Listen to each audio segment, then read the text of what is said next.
नमस्कार, मैं हूं यश खुराना। स्वागत है आपका हरियाणा टुडे में। हरियाणा टुडे में शुरुआत करते हैं इस वक्त की बड़ी खबर से। कोरोना को लेकर आपको सबसे पहले अपडेट बता देते हैं। हरियाणा में कोरोना के मरीज 4000 के पार हो चुके हैं। तो लगातार हरियाणा में भी मामले बढ़ते जा रहे हैं। कोरोना वायरस के 312 नए केस सामने आए हैं। संक्रमितों का आंकड़ा 4014 पर पहुंच चुका है। अब तक कोरोना से 30 लोगों की जान भी जा चुकी है। मंदिर, गुरुद्वारा और धर्मशाला में बेड के इंतजाम शुरू हो चले हैं।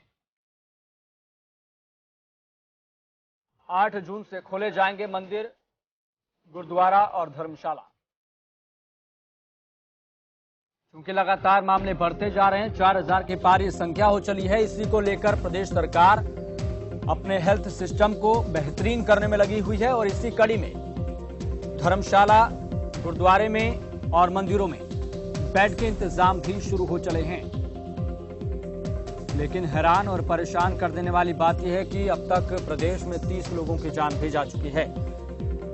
इस खबर पर अधिक जानकारी के लिए सिरसा से हमारे संवाददाता विक्रम भाटिया जुड़ चुके हैं। विक्रम भाटिया, सबसे पहले आपसे जानना चाहते हैं कि फिलहाल इलाके की स्थिति क्या है, जमीनी हकीकत क्या है?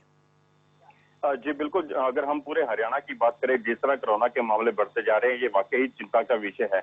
वहीं अगर हम सिरसा जिले की अगर बात करें, सिरसा जिले के लिए राहत की बात ये है कि कल एक बड़ी खबर आई थी कि 22 लोग उनका जो टेस्ट किया गया था वो नेगेटिव पाए गए हैं। उनके बाद सभी 22 लोगों को जो है छुट्टी दे दी गई थी और अपने घरों में भेज दिया गया था और 14 दिन क्वारंटाइन उनको किया गया था। सबसे बड़ी बात यह है कि जिस तरह सिरसा के अंदर 51 मामले देखने को मिले हैं कोरोना के, वहीं जो है 35 लोग ठीक हो चुके हैं और 16 अभी भी एक्टिव केस हैं।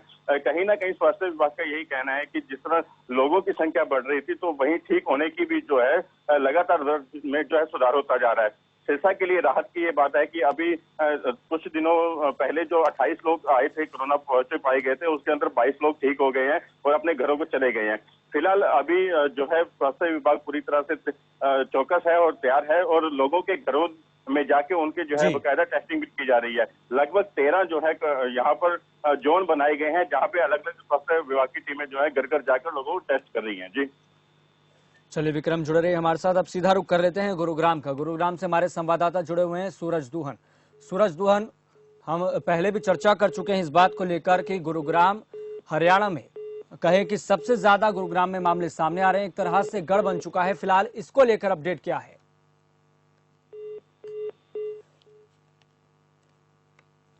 चलिए दोबारा से संपर्क साधने का प्रयास करते हैं। अब सीधा चलते हैं बहादुरगढ़, जहां से हमारे संवाददाता ललित जुड़े हुए हैं। ललित, आपसे जानना चाहते हैं कि कोरोना को लेकर 24 घंटे में फिलहाल क्या तस्वीर देखने को मिली है, फिलहाल क्या स्थिति है? जी यस, बहादुरगढ़ की बात की जाए तो बहादुरगढ़ में कोरोना के 3 एक्टिव केस संक्रमित जो थे वो ठीक होकर अपने घर लौट चुके हैं, जिसके बाद बहादुरगढ़ में केवल 12 लोग एक्टिव बच गए हैं। और जो बहादुरगढ़ और झज्जर जिले में लगभग 107 कोरोना पॉजिटिव केस मिले थे, जिसमें से करीब 95 केस ठीक होकर अपने घर लौट चुके हैं। केवल 12 केस जो बचे हैं उनका सरकार अस्पतालों में, कोविड के अस्पतालों में इलाज चल रहा है और प्रशासन ने लोगों से आह्वान किया कि वह अपने घरों में रहे, क्योंकि बहादुरगढ़ का जो रिकवरी रेट है वो काफी अच्छा है। 89.56% जो रिकवरी रेट है वह है।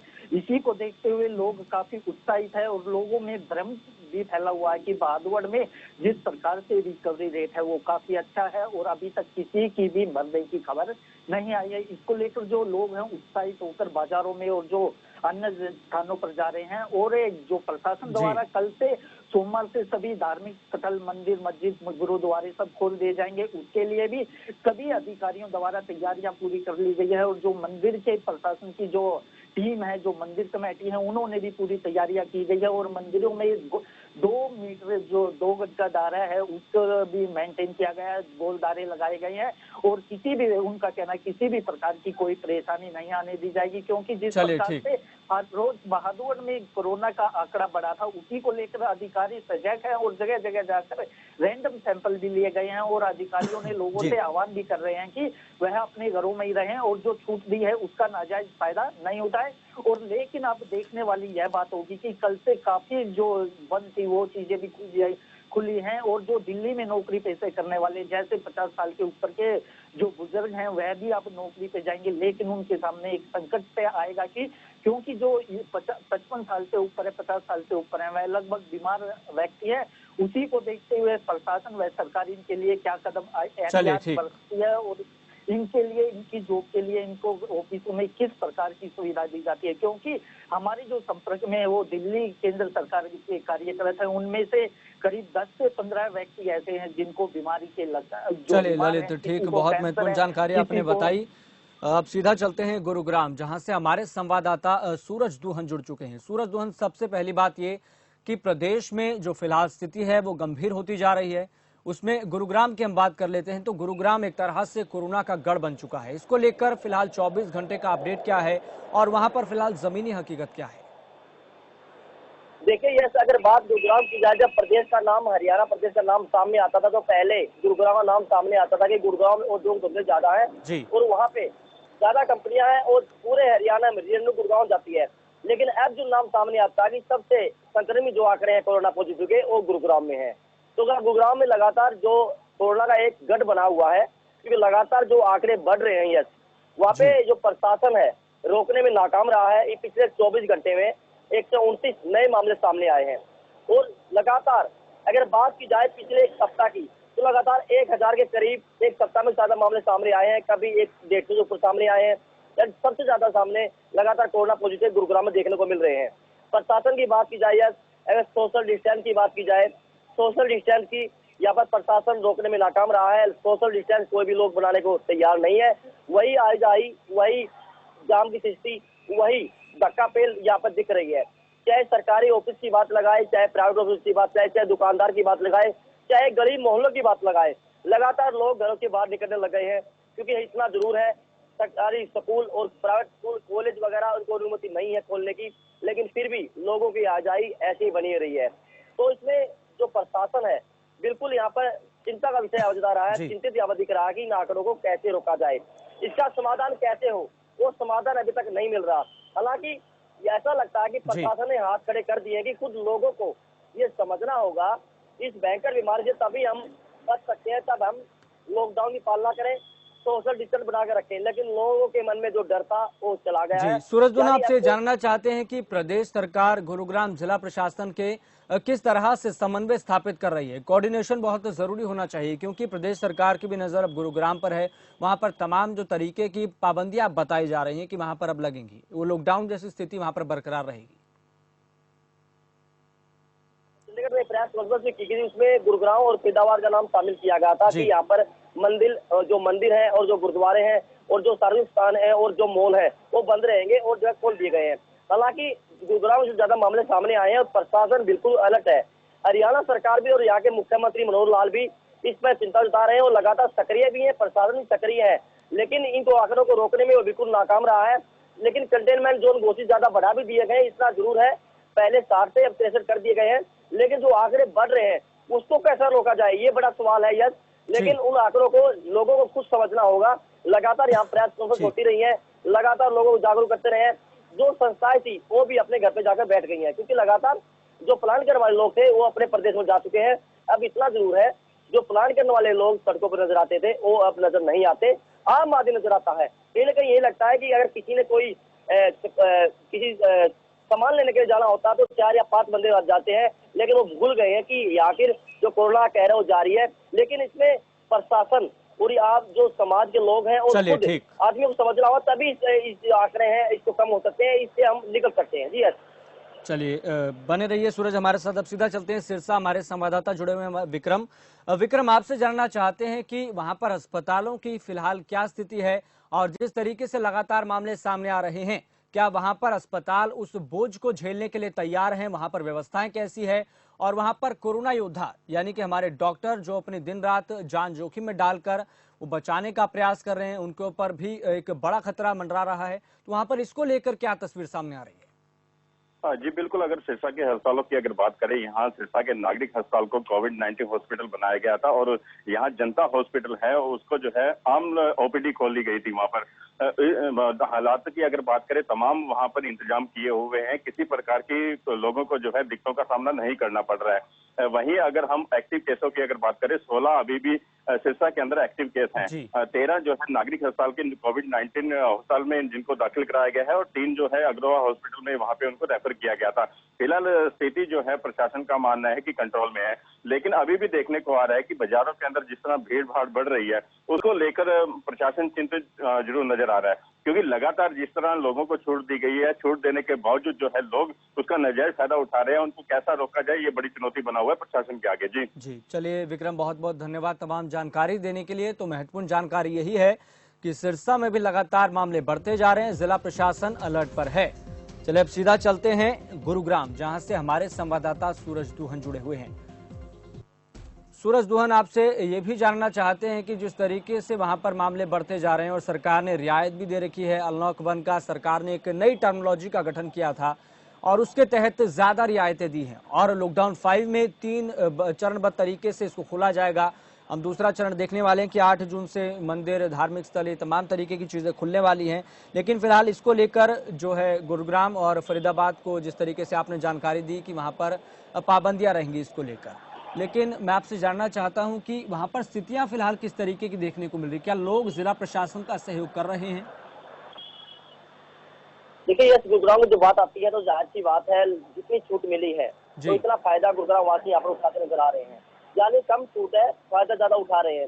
इसलिए कहना चाहूंगा, हम ग्राउंड सिस्टी यहाँ पर देख रहे हैं, ग्राउंड लेवल पर जाकर लोगों से रूबरू हो रहे हैं और देख रहे हैं कि लगातार कवरेज भी हम कर रहे हैं। 2.5 महीने से हम कवरेज कर रहे हैं। खबर पाठ ये दिखा रहा है कि जब कोरोना कैर शुरू हुआ था और जो कर्फ्यू लगा था, तब से लेकर आज तक जितनी कवरेज हमने खबर पाठ में दिखाई है, शायद किसी न्यूज चैनल नहीं दिखाई। लेकिन हम ये भी बताना चाहेंगे जज कि जो सिस्टी अगर आपको ग्राउंड लेवल की बताएं तो आप हैरान हो जाएंगे कि चाहे छोटे उद्योग धंधे हो, छोटी फैक्ट्री हो, चाहे छोटे दुकानदार हो, चाहे छोटा क्लिनिक हो, लगातार जो छूट दी गई थी कि यहाँ पर सिर्फ 50% ही स्टाफ यहाँ पर काम करेगा, लेकिन वो मानने को तैयार नहीं है। और तो और लोग मास्क लगाना, पहनना भी भूल गए हैं। यानी अब जो पहले मास्क लगाते थे, सोशल डिस्टेंस रखते थे, अब वो बिल्कुल खत्म हो चुका है। चाहे हम पहले जो भीड़ लगती थी किसी दुकान पे राशन के लिए, वहां की बात लगाए, चाहे हम किसी मोबाइल शॉप की बात की लगाए, क्योंकि लगातार कहीं हम जाकर देखें, अगर 10 आदमी वहां पर खड़े हैं यस, तो वहाँ पर 2 ही आदमी मास्क लगाए मिलेंगे और सोशल डिस्टेंस की तो वहाँ पर धज्जियां उठती नजर आ रही है। हालांकि प्रशासन अलर्ट है। प्रशासन ने ये आदेश कर दिया गया था कि सोशल डिस्टेंस बना के रखें और मास्क नहीं पहनेगा तो 500 रुपये जुर्माना लगेगा, लेकिन लोग मानने को तैयार नहीं है, लोग समझने को तैयार नहीं है। उसकी धज्जियां सरेआम उड़ रही है। कहीं ना कहीं यही लगता है कि प्रशासन इससे रोकने में नाकाम इसलिए है कि लोग समझने को तैयार नहीं है। पहले लोगों के अंदर भय था, 2% ही अगर भय था तो घरों के अंदर थे। अब लगातार लोगों के अंदर या लगातार अगर 1% ही भय होता तो बाहर नहीं निकलते। पूरा भय खत्म हो गया है, डर खत्म हो गया है। अब तो लोगों ने ठान लिया कि मतलब सीधे तौर पर यही बात निकलकर सामने आ रही है कि जो सरकार ने दिशा निर्देश तय कर रखे हैं, निर्धारित कर रहे हैं, वो जो लोग हैं वो मानने को तैयार नहीं हैं। चलिए सूरज दुहन, बहुत बहुत धन्यवाद तमाम जानकारी बताने के लिए, जमीनी हकीकत से रूबरू कराने के लिए हमारे दर्शकों को। अब सीधा चलते हैं बहादुरगढ़, जहां से हमारे संवाददाता विक्रम जुड़े हुए हैं। विक्रम, आपसे जानना चाहते हैं, माफ कीजिएगा, ललित हमारे साथ जुड़े हुए हैं। ललित, आपसे जानना चाहते हैं कि स्वास्थ्य विभाग और जिला प्रशासन का कोऑर्डिनेशन किस तरीके का है और स्वास्थ्य विभाग का जो टेस्टिंग का जो दायरा है वो कहां तक अभी पहुंचा है? जी बिल्कुल, मैं बहादुरगढ़ और झज्जर जिले की बात की जाए तो झज्जर जिले में टेस्टिंग का दायरा भी बहुत अच्छा है और जो स्क्रीनिंग करने का दायरा है वह भी बहुत अच्छा है, क्योंकि जिस प्रकार से करीब 2 लाख के करीब जो स्क्रीनिंग की है, घर घर जाकर, हर एक घर जाकर उन्होंने, स्वास्थ्य विभाग ने लोगों की जांच की है। इसके बाद जो टेस्टिंग की गई है, कोरोना जांच की गई है, वह भी करीब 5000 के करीब की गई है। उसी का नतीजा है कि बहादुरगढ़ की सब्जी मंडी में और झज्जर की सब्जी मंडी में जो कोरोना बम फूटा था, उसका नतीजा था कि जो टेस्टिंग के कारण, और जो स्वास्थ्य विभाग है वह भी अलर्ट है। और जिस प्रकार से कल रोहतक पीजीआई में 3 कर्मचारी कोरोना पॉजिटिव मिले हैं, जिसके बाद से स्वास्थ्य कर्मियों में भी हड़कंप मचा हुआ, क्योंकि जिस प्रकार से जो कोविड अस्पताल में कार्यरत डॉक्टर हैं और वहाँ पर सिक्योरिटी गार्ड और अन्य कर्मचारी है, वह कोरोना पॉजिटिव पॉजिटिव मिला था, जिसके बाद से जो अस्पताल में जो स्वास्थ्य कर्मी है वह भी चिंता में है, क्योंकि जिस प्रकार से जो दिन प्रतिदिन सरकारी अस्पतालों और कोविड अस्पतालों में डॉक्टर व स्टाफ कोरोना पॉजिटिव मिल रहे हैं,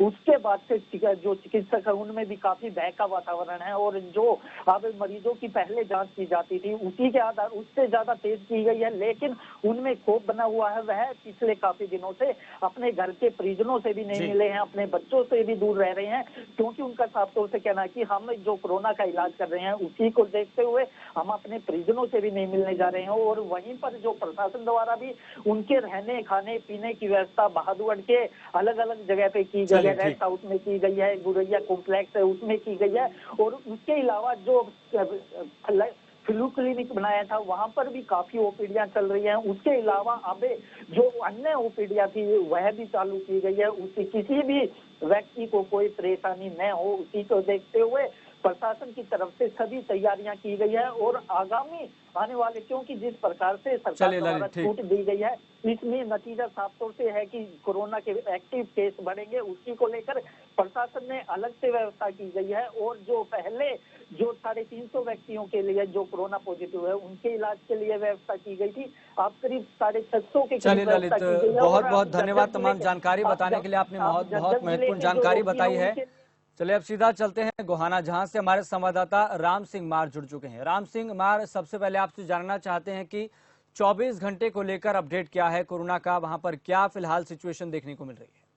देखिए, बात करें गोहाना की तो गोहाना इस टाइम बिल्कुल सेफ जोन में है और यहाँ लगातार प्रशासन की तारीफ करनी होगी। प्रशासन लगातार अपने स्तर पर काम कर रहा है, लोगों को जागरूक कर रहा है। हालांकि इससे पहले 2 केस सामने जरूर आए थे, लेकिन वो भी रिकवर होकर जा चुके हैं। रेलवे का एक कर्मचारी जो पिछले कुछ दिन पहले पॉजिटिव मिला था, उसकी ट्रैवल हिस्ट्री यहाँ पूरी देखी गई थी। उसके उपरांत भी जो लोग उसके संपर्क में आए थे उन सबको क्वारंटाइन किया गया था और लगातार उनका ट्रीटमेंट भी चल रहा है। लेकिन अभी तक गोहाना बिल्कुल सेफ जोन में है। हालांकि प्रशासन द्वारा लगातार लोगों को जागरूकता के तहत ही अलग अलग जो क्षेत्र में पहुंचकर लोगों को जागरूक कर रहे हैं। हर प्रकार की जो एहतियात बरतने के लिए दिशा निर्देश जो प्रशासन द्वारा दिए जा रहे हैं। बात करें 24 घंटे की तो 24 घंटे में कोई भी केस गोहाना में अभी तक देखने को नहीं मिला है। जी राम सिंह मार, एक महत्वपूर्ण जो सवाल है वो जहन में आता है कि कहीं जिस तरीके से गोहाना में स्थितियां देखने को मिल रही है उसकी बड़ी वजह वहां पर ये तो नहीं कि वहां पर टेस्टिंग का जो दायरा है वो बहुत कम है बाकी सभी जिलों की तुलना में?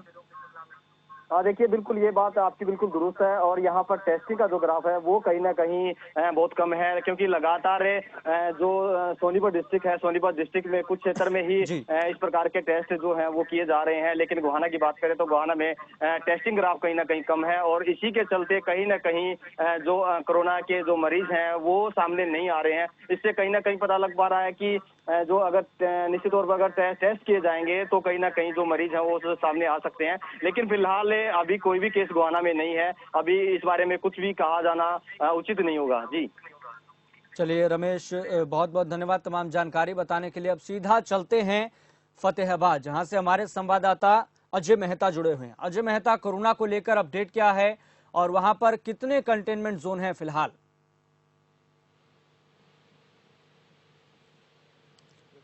33 लोग जो हैं अभी एक्टिव केसेस के रूप में पड़े हुए हैं अग्रवा मेडिकल कॉलेज के अंदर। और फतेहाबाद कंटेनमेंट जोन की अगर बात करें तो फतेहाबाद के अंदर पूरे जिले में लगभग 12 कंटेनमेंट जोन बनाए गए हैं, जहां लोग पॉजिटिव मिले थे और उसके बाद जो है कंटेनमेंट जोन बना करके वहाँ पे फोर्स भी डिप्लॉय की गई है ताकि कोई भी व्यक्ति जो है उसको वहाँ कंटेनमेंट जोन से बाहर ना निकले या कोई कंटेनमेंट जोन में ना जाए। इसके लिए फोर्स भी वहाँ तैनात है और स्वास्थ्य कर्मचारी भी वहाँ तैनात किए गए हैं। साथ में म्युनिसिपल कमेटीज के लोगों की ड्यूटीज भी लगाई गई हैं ताकि जो कंटेनमेंट जोन के अंदर जो लोग हैं उनको उनके लिए जो सामान है, खाद्य सामग्री है, वो वहाँ पहुँचाई जा सके। जी अजय मेहता, एक महत्वपूर्ण सवाल है कि आपने देखा, क्योंकि आप जमीनी स्तर पर देखते हैं, जायजा लेते हैं, ऑब्जर्व करते हैं, आपने लॉकडाउन फर्स्ट भी देखा, 5 चला है और वहां पर ज्यादा रियायतें दी हैं, तो आप ऐसे में क्या ऑब्जर्व कर रहे हैं कि पहले की स्थितियां और अब की स्थितियों में बहुत बड़ा फासला है? जी देखिए, अगर हम लॉकडाउन की अगर बात करते हैं तो लॉकडाउन के अंदर बहुत सारी जो है पाबंदियां लगाई गई थी। लॉकडाउन 1 से लेकर के लॉकडाउन 4 तक जो था वो पाबंदियां धीरे धीरे खत्म होती चली गई हैं। अब लॉकडाउन, अब जो अनलॉक हुआ है अनलॉक के बाद तो बहुत सारी जो है पाबंदियां वापस भी ले ली गई हैं, लेकिन जो एक बड़ी बात यहाँ ये है कि जो जिस चीज को लेकर के लॉकडाउन किया गया था अभी भी वो वही बनी हुई है, यानी कि कोरोना खतरा। अनलॉक तो हो चुका है, लेकिन लोग जो है इस खतरे को नहीं समझ रहे हैं अभी भी। अभी जो सहूलियत दी गई है, अनलॉक किया गया है, चाहे वो अर्थव्यवस्था को पटड़ी पे लाने की बात की गई हो या लोगों को जो मुश्किलात आ रही थी उनके समाधान के लिए अनलॉक किया गया हो, लेकिन लोगों के अंदर अभी भी ये है कि लोग इसको समझ नहीं पा रहे हैं और अभी भी एक झुंड के रूप में जो है बड़ी बड़ी संख्या के रूप में जो है लोग बाहर निकल रहे हैं और उसको वायलेशन ऑफ 144 कह दें या लॉकडाउन के वायलेशन है, उनको जो है किया जा रहा है। जी, तो ऐसे में जिला प्रशासन और लोगों का कितना सहयोग रहता है, क्या कोऑर्डिनेशन देखने को मिलता है? जो बाजार खुल रहे हैं, क्या अगर बाजार खुलने के बाद भी वहां पर खरीदार आ रहा है या फिर नहीं आ रहा? आपने कुछ दुकानदारों से बात की हो, लोगों से बात की हो, उनके जहन में क्या कुछ इस बात को लेकर चल रहा है?